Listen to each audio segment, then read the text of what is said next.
Hello. We're on Unit 6, Lecture 4. Communism is spreading into East Asia. I'm going to quickly recap Civil War in China because we've already talked about this. Do you guys remember that before World War II, there was a civil war going on in China between the nationalists and the communists? The nationalists were, run by a guy named Jiang Jieshi, also known as Chiang Kai-shek. This is the same guy.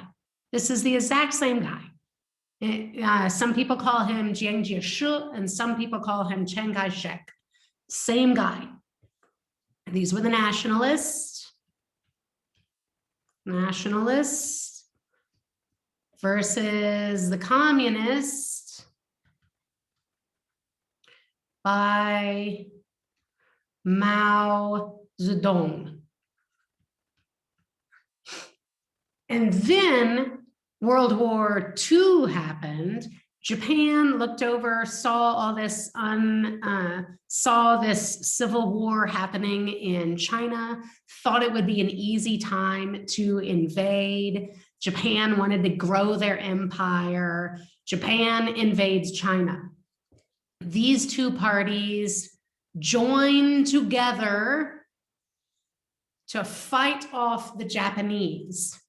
Now, World War II is over and the Civil War begins again.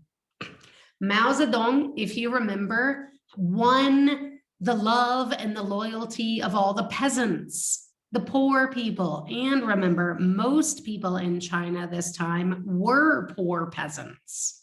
So the people are siding with the communists. The war gets really bad and the communists win. Let me go to a map of China. And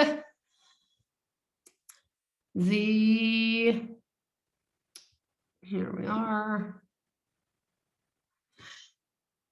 Mao Zedong takes over the entire mainland of China, and Jiang Jieshi flees to Taiwan. Jiang Jieshi claims that he is the rightful leader of China, and Mao Zedong has kicked him out. Mao Zedong claims that he is now the rightful leader of China. And this island here stays under nationalist rule. This land here stays under communist rule. Still today, in 2021, these two argue over who is the proper China. Taiwan claims that they are an independent nation. China claims that Taiwan is part of China. If you go to China and you look at a map at this part of the world, they get furious when Taiwan is labeled as a separate nation, because China still says that Taiwan is a part of their nation.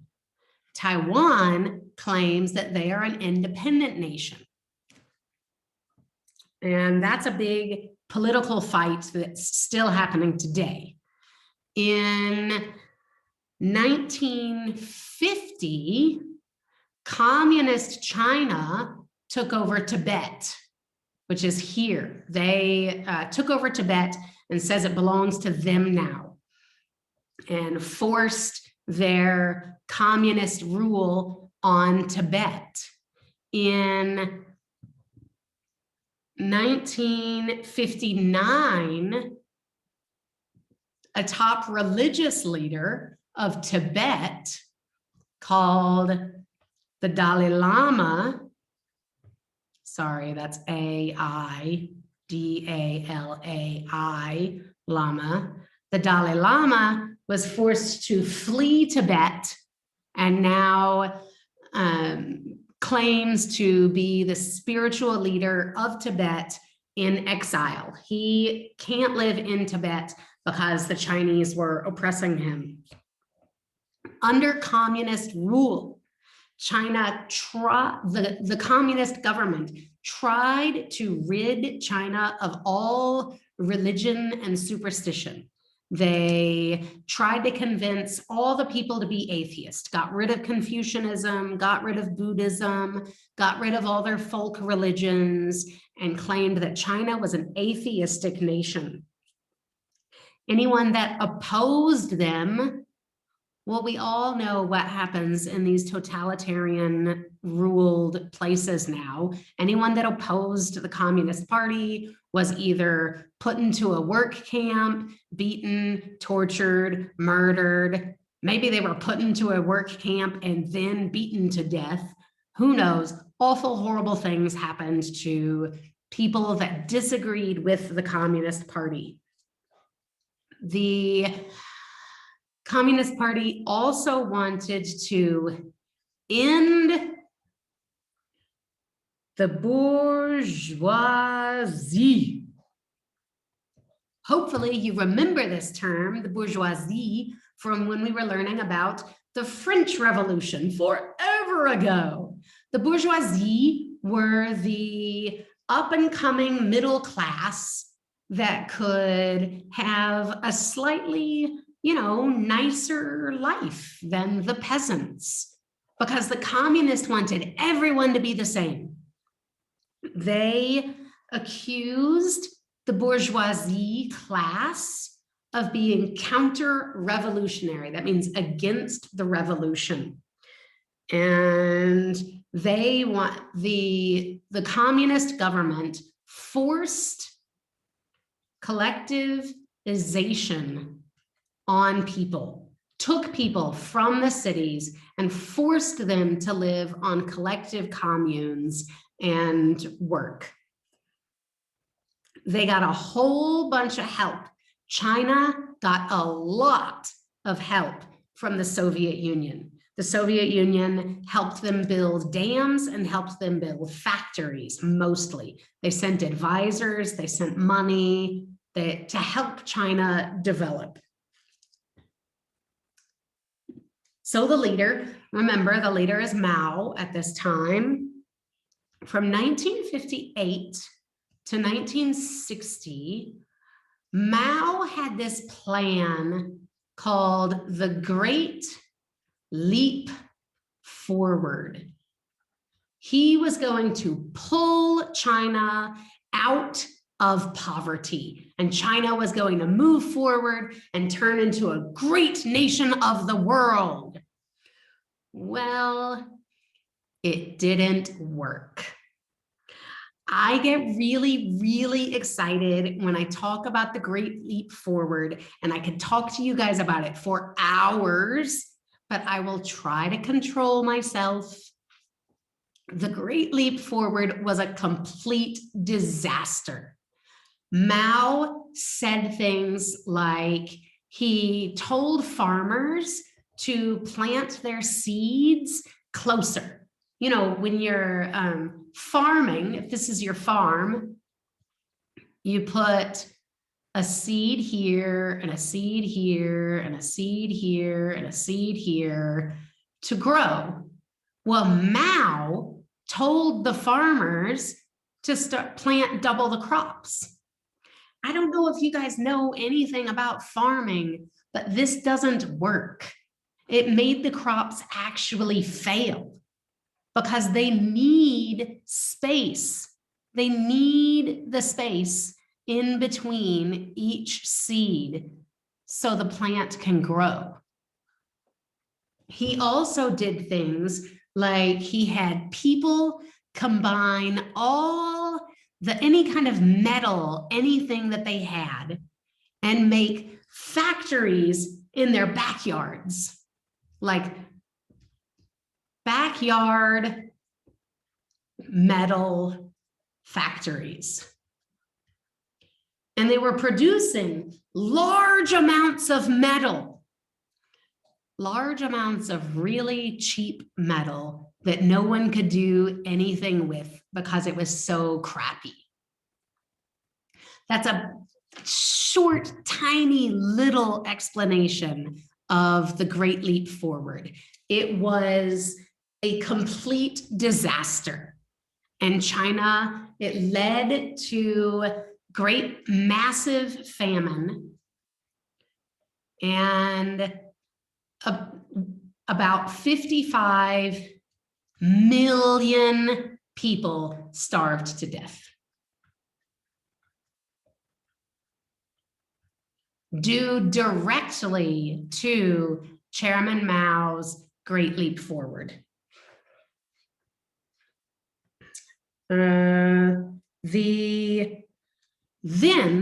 So that was 58 to 60. After that, China started slowly recovering from that. And in 1966, there was the Mao-led, the Great Proletariat Cultural Revolution. But it's really known, you don't really have to think about this great proletariat. It's just the Cultural Revolution. People call this the Chinese Cultural Revolution. He wanted young people to experience a cultural revolution like he had when he was younger, when everything changed to communism. And he encouraged young kids to quit going to school, quit doing anything Western imperialism, quit wearing blue jeans, quit drinking Coca-Cola, quit having anything to do with the West, and only focus on China and Chinese tradition. And this is when people in China started all wearing the same clothes. Men and women dressed the same. There were very few, there were like assigned haircuts. Everyone, there were like 3 options for females to wear their hair. There were 2 or 3 options for how men could wear their hair. Everyone was the same. Everyone was encouraged to forget their studies and go out and live on a farm. And academic people, college professors, were called counter-revolutionaries, and many of them were beaten and put to death. Bookstore owners, teachers, anyone from the bourgeoisie class, landlords, like people that owned property that other people had to rent from them. These people were beaten, tortured, put to death, all kinds, and there was a major cultural revolution.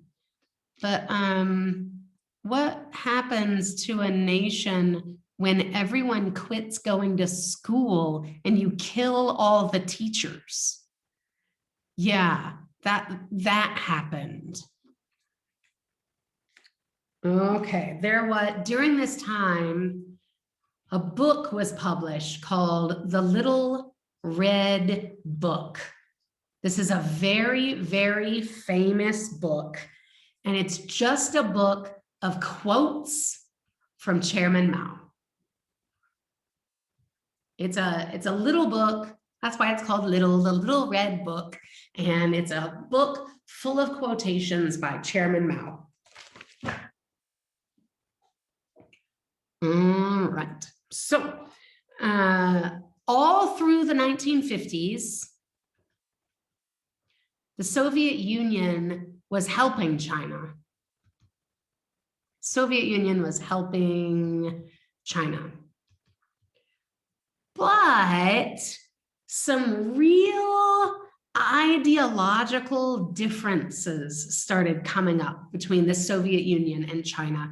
Ideological, so that means ideas, the thinking of like what the perfect communist society would be like. The ideas of what China saw perfect communism being and what the Soviet Union saw perfect communism being started growing apart.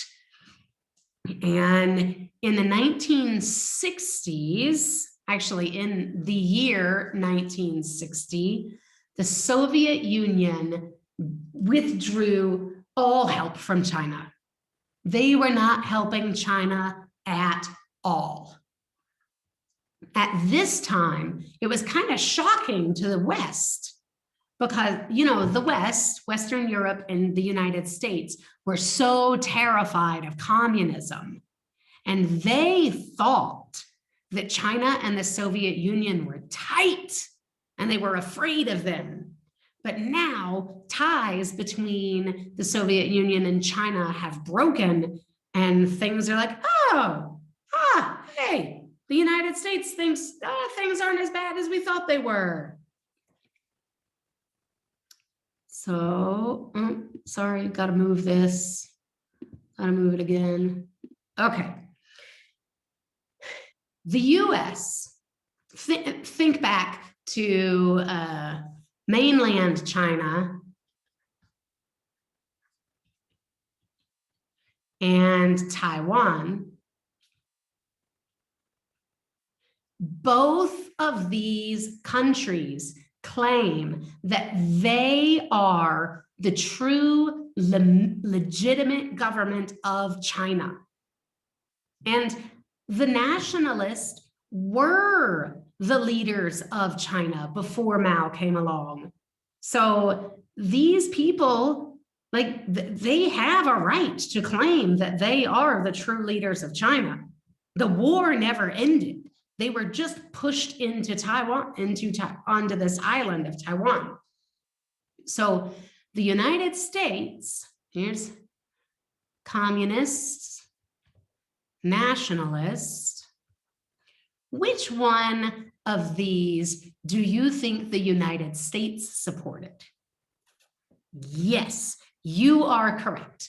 The United States supported the nationalists.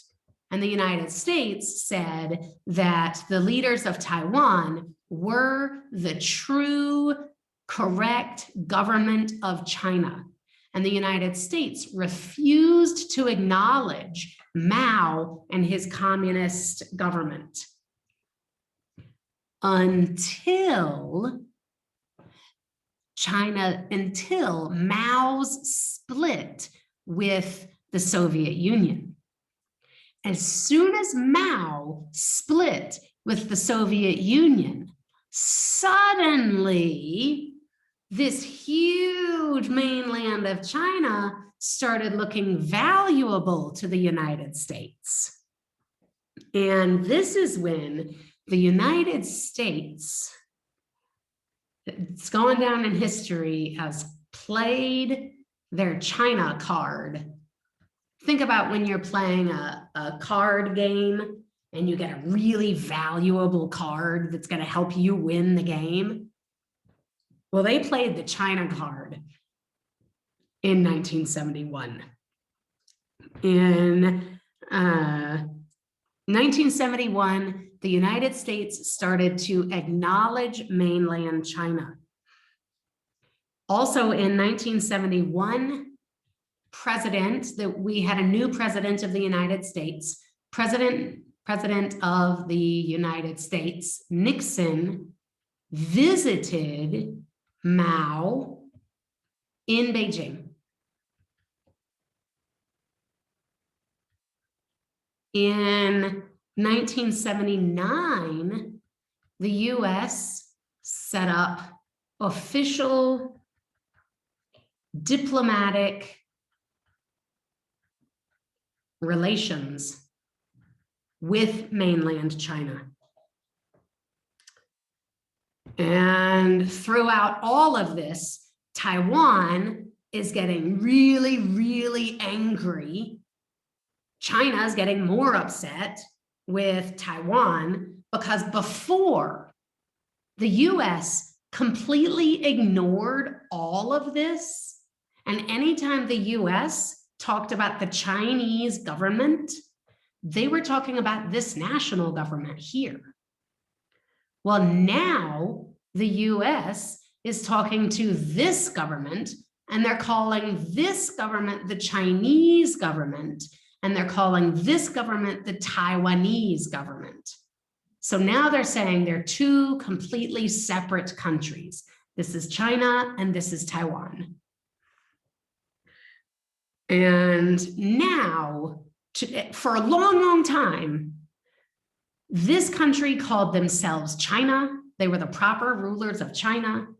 This country called themselves China, and they were bickering all the time. Now, today, Taiwan claims they are an independent nation. They are the nation of Taiwan.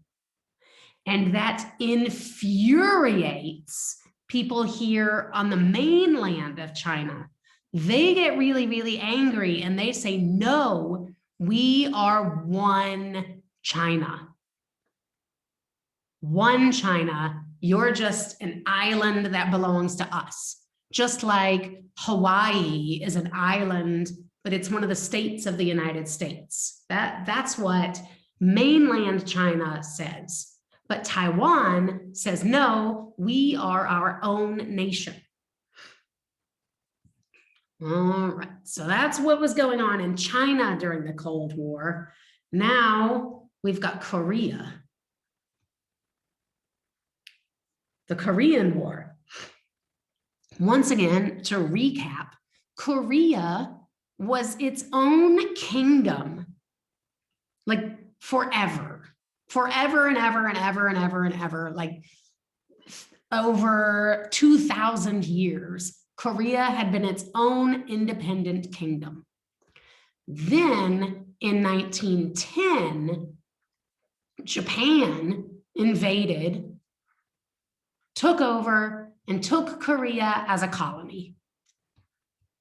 Now Korea belongs to Japan. In World War II, Japan lost and the Allies won, and the Allies took over Korea. Well, the Allies were, the two main allies were the United States and the Soviet Union, and they hate each other and they can't figure out what to do with Korea. So they decide to split the island. They chose, this is the 38th parallel. When you guys look at a globe and there are those lines on the globe, that there are lines that go this way that are latitude and lines that go this way that are longitude. The 38th parallel splits Korea north and south. And up here, you had Kim Il-sung was the dictator. And down here, you had Syngman Rhee was also a dictator.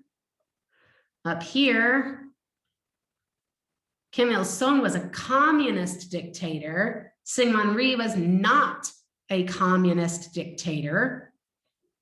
The United States supported Syngman Rhee, and the Soviet Union supported Kim Il-sung. In 1950, Kim Il-sung supported, he said we were going to have the heroic struggle.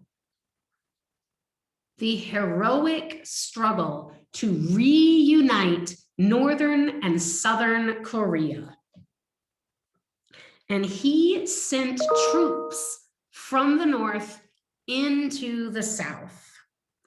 Well, the United States was not happy about that. And the United States went running to the United Nations and convinced the United Nations to send troops to defend Southern Korea. Well, those United Nations troops were almost all American. They were American and South Korean troops, even though the United States of America never declared war on Korea. They got the UN to do it all. But they were US soldiers. It was like a US soldier, but his helmet says United Nations. So it was really the US using the UN as a puppet to fight their war for them. And so Kim Il-sung's soldiers have come down here into the South. The UN sends American and South Korean troops to the South, and they push these guys back up north. Now we've got soldiers from South Korea and the United States up here in Northern Korea. Well, China, communist China, was not happy about the United States interfering with communist North Korea. So now China sends soldiers to help North Korea. And Chinese soldiers, along with North Korean soldiers, push the Southerners all the way back here to the 38th parallel. So now you've got Northern soldiers up here and Southern soldiers down here. That was in 1950. And then they reached this stalemate. You guys learned about the term stalemate in World War II. That's when no one can gain any land. The Northern soldiers couldn't push any further south, and the Southern soldiers couldn't push any further north, and they just sat there struggling for 3 whole years. Then, in 1953, both sides signed an armistice. An armistice is an agreement to end fighting with each other. And they kept what's called a demilitarized zone. It's called the DMZ. There's this area right here along the 38th parallel where North Koreans are not allowed to send their soldiers into this zone. South Koreans are not allowed to send their soldiers into this zone. But North Korea has soldiers all along here. And South Korea has soldiers all along here. And in the middle is the DMZ, the demilitarized zone. Still today, 2021, there has never been a peace treaty signed. The armistice was signed in 1953. That just means, okay, if you stop shooting at us, we'll stop shooting at you. But there was never a peace treaty signed.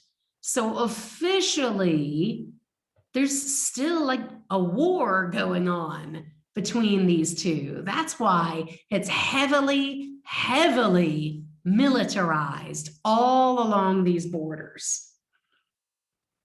So North Korea continued as a communist dictatorship, and South Korea continued as a dictatorship until 1987.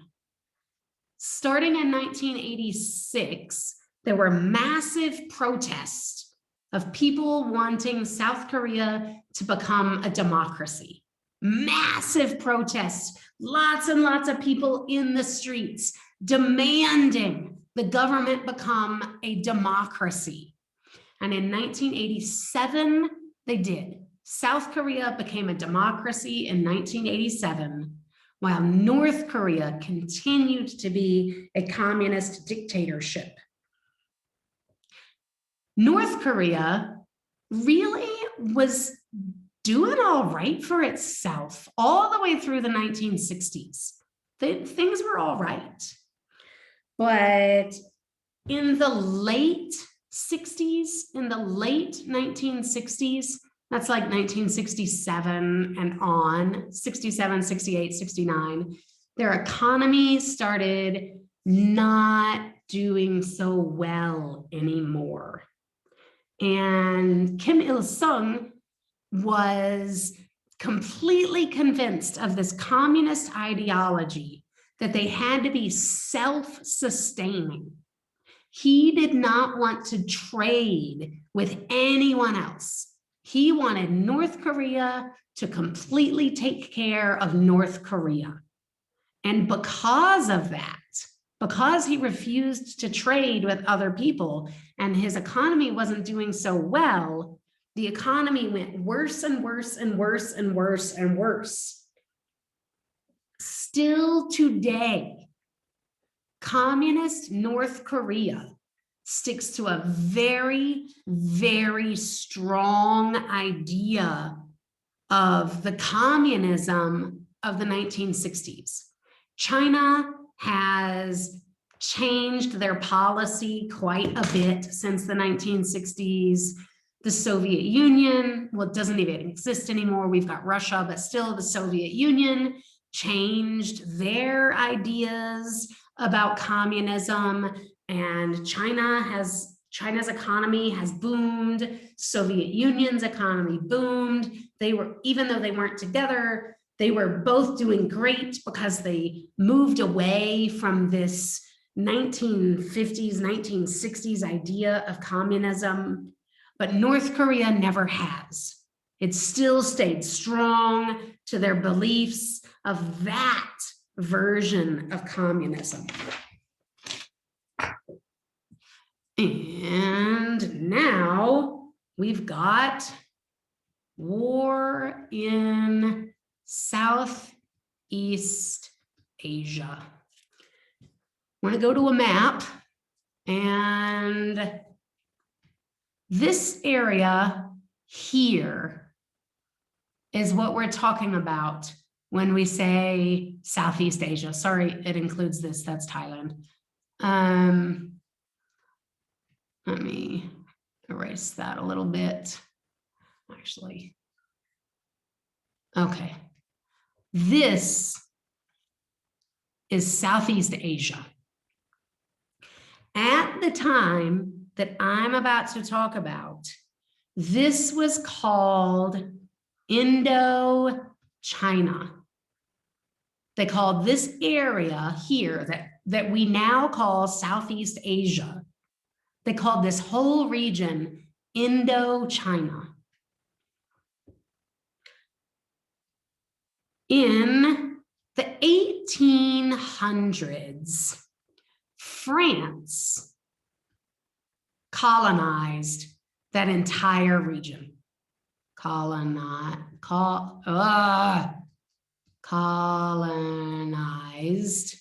France colonized Southeast Asia, and they called it Indochina.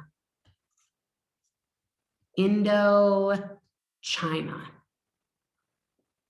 During World War II, Japan tried to take control.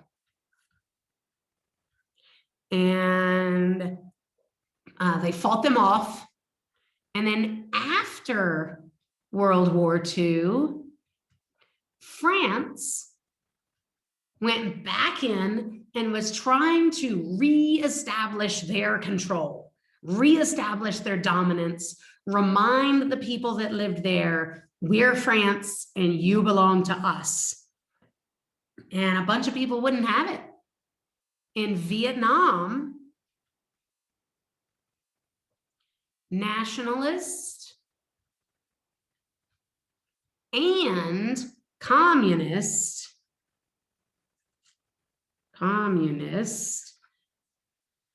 Ho Chi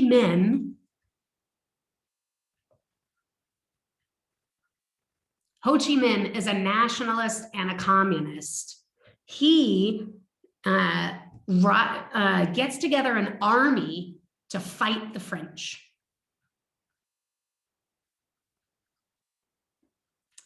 And in 1954, his army won and they got independence from France. During that same time, Cambodia and Laos also won their independence. Let's go back to the map so you can see. So Vietnam, it was Vietnam that fought France and got their independence. Cambodia got their independence and Laos got their independence, all from France, all at pretty much the same time. But now that Vietnam is free from France, who's going to lead Vietnam? There are Western powers that want to be in charge of Vietnam, and there's Ho Chi Minh, the communist, that wants to lead Vietnam. They got together and decided to split Vietnam. We've got Northern Vietnam and Southern Vietnam. Northern Vietnam is run by Ho Chi Minh with his nationalist communist group. And the South, you guessed it, the United States. In the early 1960s, communist guerrilla fighters appeared in the South. What's a guerrilla fighter? A guerrilla fighter is someone that's not in a set military unit. This is just like a random fighter that's gone on his own into the jungles to attack people. So down here, you've got guerrilla fighters that support the communists fighting against the United States and against the people that support the United States. And there was it led to a great, they called it a nationalist struggle to rid Vietnam of, let's say, of foreign domination. They wanted Vietnam led by Vietnam. All of Vietnam, they wanted controlled by Vietnamese people. The United States saw this as a Cold War struggle. Because, you know, the whole Cold War is capitalism versus communism. And now they've got a communist leader in Northern Vietnam trying to take over Southern Vietnam. And they were afraid of this domino effect. Do you guys know dominoes? Like you line up a bunch of dominoes and you flick one and it makes all the other ones fall down. Well, they were afraid that if southern Vietnam fell to communism, then other countries in Indochina would fall to communism. And they were really worried about that. So Ho Chi Minh in the north was the nationalist communist dictator in the north, was funding these guerrilla fighters in the south. And the guerrilla fighters in the south, they were called the Viet Cong. Once again, it's really important to know this was not an official nationalist army. Ho Chi Minh was not training an army and sending them down. These were guerrilla fighters. These were people that were not officially trained by the government. They were just fighting on their own, but they were forming groups. And Ho Chi Minh was supporting them, called the Viet Cong. The US sent aid, that's mostly money, and advisors to help the South. The Soviet Union and China sent aid and advisors to the North. On August 1st, 1964, Southern Vietnamese soldiers attacked the North. The next day, so that's August 2nd, 1964, the next day, the North attacked a US Navy ship. Now, listen to this. Lyndon B. Johnson, the President of the United States at the time, Johnson went to Congress and told them that the North Vietnamese had attacked a US Navy ship. He didn't tell them anything at all about how the Southerners had attacked the North and the North were only retaliating. He didn't mention anything about this. All he said was he went to Congress and told them that the North had attacked a US Navy ship. Well, of course, Congress freaked out and Congress signed the Gulf of Tonkin Resolution. And the Gulf of Tonkin resolution gave the president power to do anything he needed to do to prevent the North from attacking the US again. Now we've got a total war. The United States sent lots and lots of soldiers to actually 500,000. The US sent 500,000 soldiers to help South Vietnam. And China and Russia upped their help. China and Russia did not send any soldiers to the North, but they sent lots of money and they sent lots of personal advisors to help.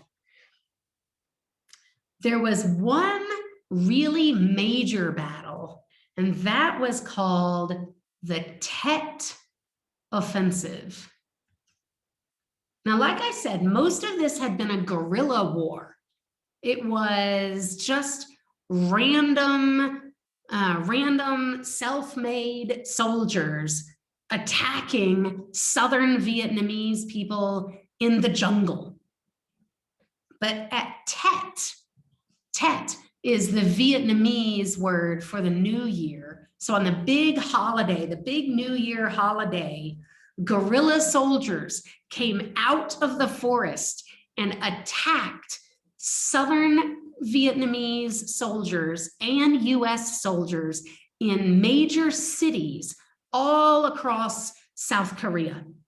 And I mean, wrong country, South Vietnam.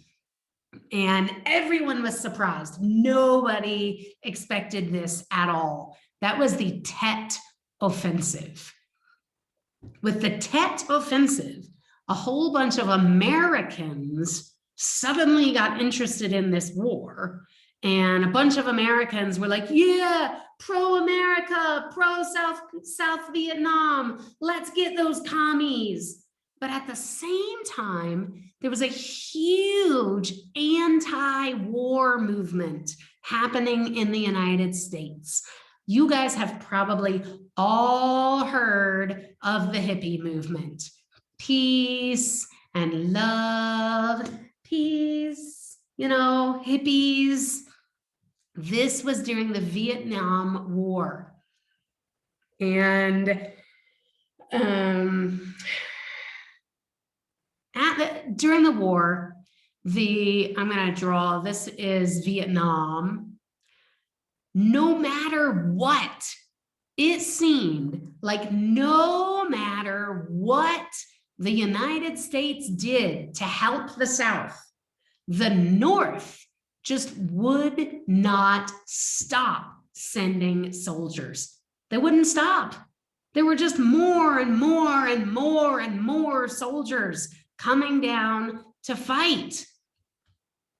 And it was terrible. And the US had this major hippie movement going. Everybody wanted this war to end. They wanted it to be over. The president, Johnson, decided to not run for the presidency again. And we have a new president named Richard Nixon. In 1973, Richard Nixon pulls all US troops out of Vietnam. Pulls out of Vietnam. That was with the Paris Peace Accord. The United States basically says, sorry, South Vietnam, we're out, you're on your own. For a little while, there was, I can't say peace, but there was almost peace between the North and the South and Vietnam. Things were tense, but the actual fighting stopped for a while until 2 years later, 1975, Northern Vietnam comes down here, attacks Southern Vietnam, and takes total control. Without the help of the United States, Southern Vietnam didn't stand a chance. Now, it is one unified Vietnam. One unified Vietnam. But before, the capital of South Vietnam used to be called Saigon, and they changed the name to Ho Chi Minh City. See what they did there? That was symbology. The Northerners came down and took the Southern capital and named it the name of their Northern leader. The Northern capital of Hanoi became the capital of the whole country. So now, if you look up what is the capital of Vietnam, it's Hanoi. The US was correct about their domino effect. You remember when I said what the domino effect was?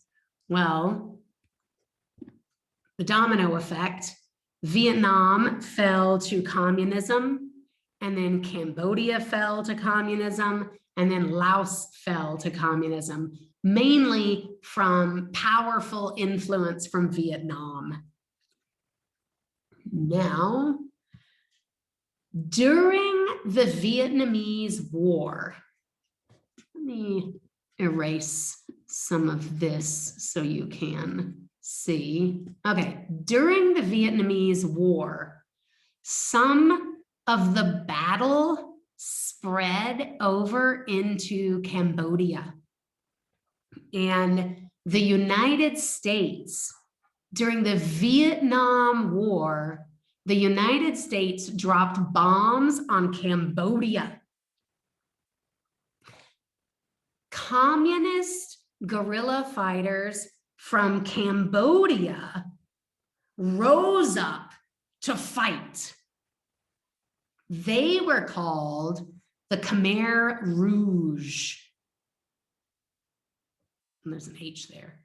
The Khmer Rouge. The Khmer Rouge were these communist fighters in Cambodia that were fighting against the imperialists and wanted to take control of Cambodia.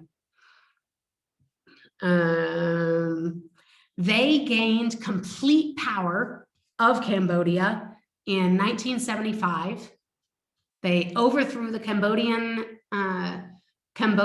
government, and now the Khmer Rouge is the leaders of Cambodia. Rouge is the word for red in French. You know, they spoke a whole lot of French in that region because France had controlled them for a long time.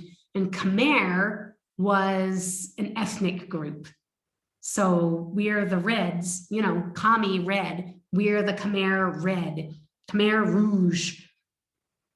A brutal, brutal dictator named Pol Pot was the Khmer Rouge dictator, and he unleashed a total reign of terror on Cambodia. He wanted to completely destroy all Western influences on Cambodia. Anyone that was seen to like, want to imitate, be impressed with anything from the West was sent to a work camp, beaten, murdered, whatever. He was in control of Cambodia from 1975 to 1978. And in those 3 years, he is responsible for a death of 1/3 of all Cambodians. 1/3 of all Cambodians dead in 3 years due to Pol Pot's brutal reign of terror. He wanted to completely cleanse Cambodia of all things Western. In 1978, how that came to an end was in 1978, Vietnam invaded Cambodia, took control, and took Cambodia over as a colony. Okay, so when the communists took over all of Vietnam, lots of people fled. Lots and like hundreds of thousands of people grabbed what they could, ran to the beach, got on boats, and fled. Those people are called boat people. And lots of them wound up eventually in the United States. Today, there is a very, very large Vietnamese community in the United States. And many of them are these boat people that fled Ho Chi Minh and his communist rule in the 1970s. And just to give you an idea, I know the 1970s seems like a really long time ago to you, but my brother was born in 1974. I was born in 1978. So like my big brother could have been a boat person had we been born in Vietnam. And that's mostly important to know because if you're ever in the States, there are a lot of Vietnamese people in the States, and many of them were boat people or are the children of boat people that fled Ho Chi Minh and his communist rule. After the communists took over Vietnam, the United States ordered a trade embargo. An embargo means I refuse to trade with you. I won't buy anything from you and I won't sell anything from you. And the US made all their friends follow this trade embargo. We've gone over the list of all the countries that the US was friends with. There was the NATO and CETO and CENTO, all those groups, all those countries. The United States forbid them to do any trade with Vietnam. And because of that, Vietnam stayed a very, very poor country for a long time because no one would buy anything from them and they couldn't buy anything from anyone else. And I'm finished.